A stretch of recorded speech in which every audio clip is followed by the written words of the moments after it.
It maybe. I just feel like it has to go to some point to get The Rock to come, right? Because The Rock's not gonna come for what just happened. That's not enough. It has to be more extreme. Reigns has to go out of control. Right. Something's got to happen to where The Rock feels the need to return to WWE, and yeah, I agree with that. I don't know what it would be, but I agree. Yeah. What if The Rock's music plays and then it's Brock who comes out? That would be awesome too, to be honest. That would be fantastic. It would be really good. Oh, so I gave this a B-, Pasty. What do you have to say? Well, I'm just going to let your grade stick it because I can't really say. Out of the 2 matches I watched, it was a really good show. But yeah, that's just like, that's getting the best, not getting anything bad in between. Yeah. So yeah, I hear you. I'm glad the 2 matches I chose to watch were the ones that I needed to. Oh, you definitely picked the right ones. And what would you, out of the 2 matches you watched, what do you think was the best match? Probably the ladder match.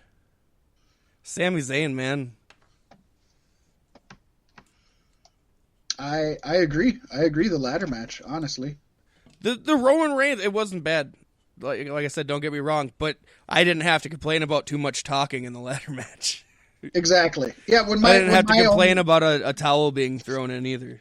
Yeah, the only complaints I had was that the landings were awkward, and like you said, I mean that does help sell it, and it. Yeah, that's one of the best ladder matches we've seen in quite some time. I'm definitely not the best ever, but quite some time. So we'll say good. I'll say good. Yeah. And Pasty, you won this one, 5-3. 5-3. A landslide victory. I wouldn't call it a landslide. I demolished Fat Man.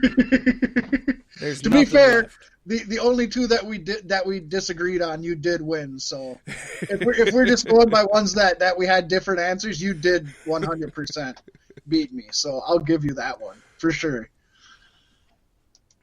Well, Pasty, I guess that brings us on to something that's not a shortage. Savage Sentinel. Yes. Michael Elgin posted on his Twitter revealing that he is checking himself into rehab for painkiller addiction after dealing with a number of injuries and other issues that built up over several years. Elgin tweeted, "All my career, even prior to starting my journey, my main goal was to wrestle in Japan. I refused to give up on my dream and didn't take any time off. But at times the pain was unbearable, so I took painkillers to get me through. Pride and silliness got in the way, and I continued down this path. Over the years I had to deal with many other issues. I chose to self-medicate. I try not to talk about these struggles because in my head I was supposed to show toughness and show my grit. I'm glad he's seeking help." Yeah, same here, for sure.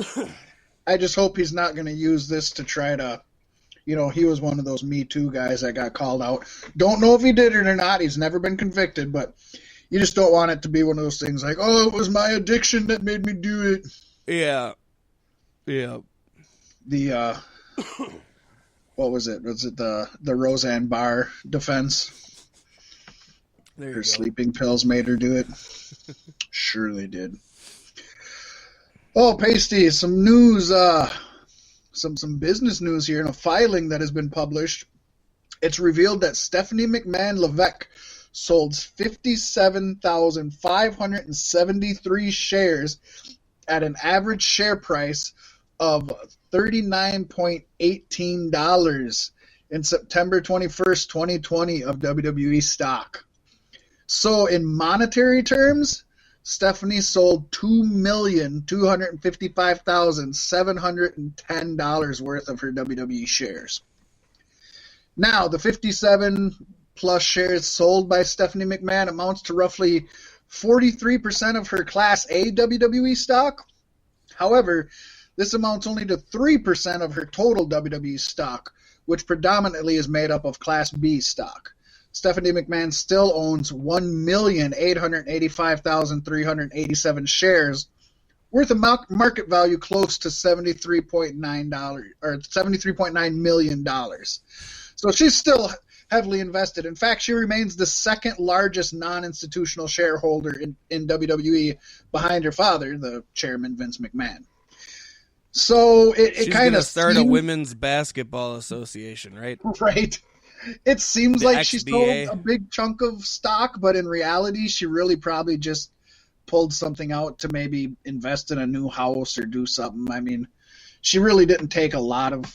It's a lot for me or you, but in terms of in terms of 73 million, taking out 2 million isn't really anything. Well, you got to also look at it because I'm pretty sure we reported recently about Triple H selling stock recently. Yep. So that it's pooled together. You know, they're looking to invest in something. Probably just their family. I don't know. I have had this vibe this whole time, like they're gonna try to like separate NXT from WWE, but no, probably won't happen. No. I don't know. You'd probably need more than 2 million to do that also, Yeah. Well, I don't like know. I said, if Hunter sold his shares too. Right. To be fair, I mean, if WWE is, we haven't heard talks about it lately, but that's probably due to all the COVID crap. But, Vince was shopping around. He wasn't necessarily looking to sell, but he was taking offers.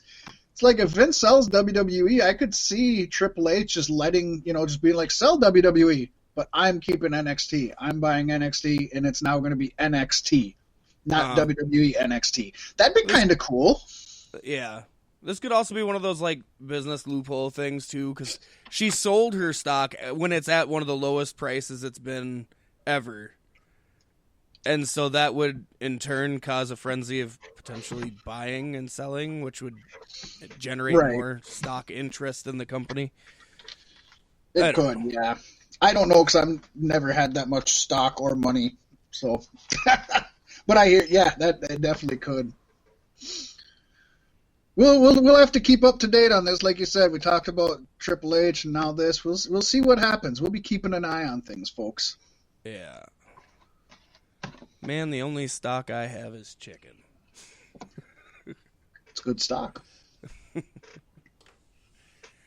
Wrestling Inc. has provided an update on the story involving WWE talent and their third-party accounts on Twitch and other social media sites.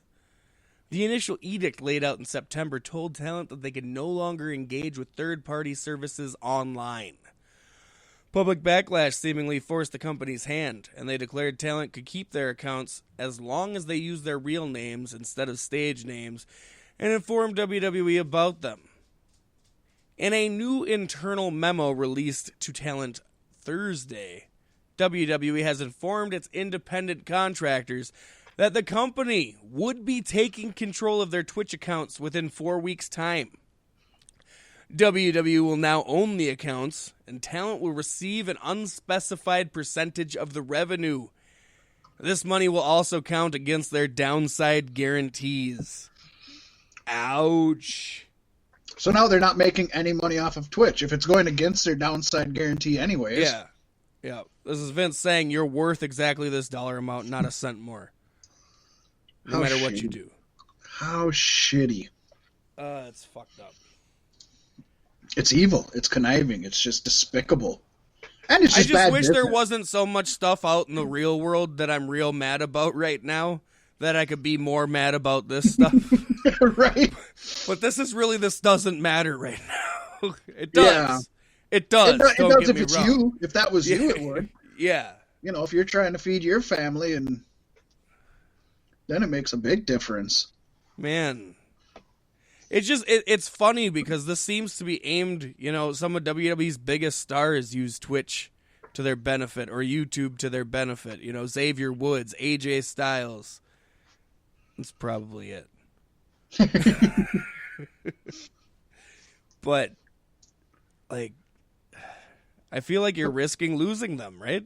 But they're not the ones that's going to hurt. Xavier Woods and AJ Styles are making bank off of video game and action figures and their various other side shit that they do. The people that's hurting are the lower guys that are just doing, a few Twitch things and getting some bucks here and there, who only show up on Superstars and shit like that, and don't get any pay-per-view paydays. That's who it's hurting.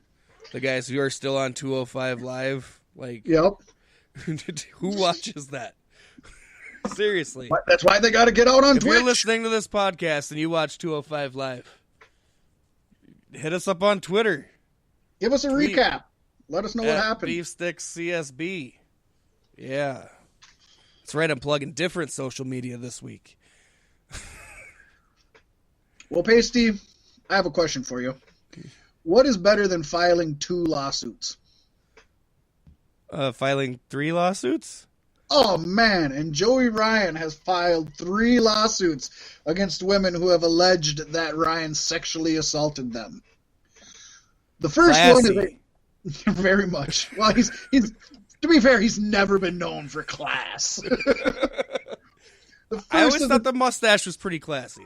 The first of the suits is a multi-million-dollar lawsuit. This, according to PW Insider. The second lawsuit was filed with the city of Los Angeles' Central Judicial District. And this suit names 1 woman and 10 additional Jane Does yet to be named. Joey Ryan has requested damages for negligent infliction of emotional distress, for libel against him, and for compensatory... I've screwed this word up 7 times. Yeah, compensatory damages, basically compensation, against each defendant, including an amount in excess of $25,000 for economic damages and $25,000 for non-economic damages. How do you get money for something that's non-economic? That would be for the emotional distress and stuff like that. Like something that you can't get back physically, you can charge. That's what lawsuits are. You know what I mean? Yeah. If somebody, bashes in your car, they're not going to give you a windshield. They're going to give you X amount of money. He's also requesting that the court rules for an injunction order to retract the defamatory statements and to take the defamatory statements down from the websites on which the statements were made and published. Once it's on the internet, it's there, buddy. Sorry. The lawsuit is 38 pages. He would know that of all people. I know, right? 38 pages the lawsuit is, at least according to PW Insider, and it features a lot of background material on Joey Ryan, on his wrestling character, and social media. In both lawsuits, the King of Dong Style has requested a jury trial. I hope he refers to himself as that in the documentation. But wait, there's more. Just today, Pasty, Friday the 2nd, Joey Ryan filed a 3rd lawsuit, and this suit involves one accuser of Ryan's that is based in Canada. The name of the accuser is being redacted to protect their identity. This lawsuit features similar wording as the previous 2. Ryan is seeking to recoup losses that he had incurred as a result of damage to his public reputation. In addition to being fired from Impact Wrestling, the venue that hosted his bar wrestling also cut ties with him. Additionally, this suit specifically mentions Dolph Ziggler's brother, Ryan Nemeth's social media activity. His tweets are alleged to have, quote, encouraged violence to be committed on plaintiff, end quote. That, according to the documents filed. And in case you're wondering what that's about, Ryan Nemeth tweeted a picture of a stick figure pissing on Joey Ryan with the caption, "You need to just be thankful nobody beat your ass. Shut the fuck up and go hide in a basement for a few decades." Well, what's wrong with that? Nothing. I like how that's filed against a woman in Canada, but as far as I know, the Nemeths live in, Arizona. Right. That one, you can tell he just tacked that one on. Yeah. I mean, the Canada one for sure, he'd file a separate lawsuit because it's a different country, so he would have to. But yeah, he just tacked on that Nemeth thing because he thought of it later and was like, oh shit, let's throw this on there too. This is just Joey Ryan's newest gimmick. I'm gonna sue you. Joey the Plaintiff Ryan.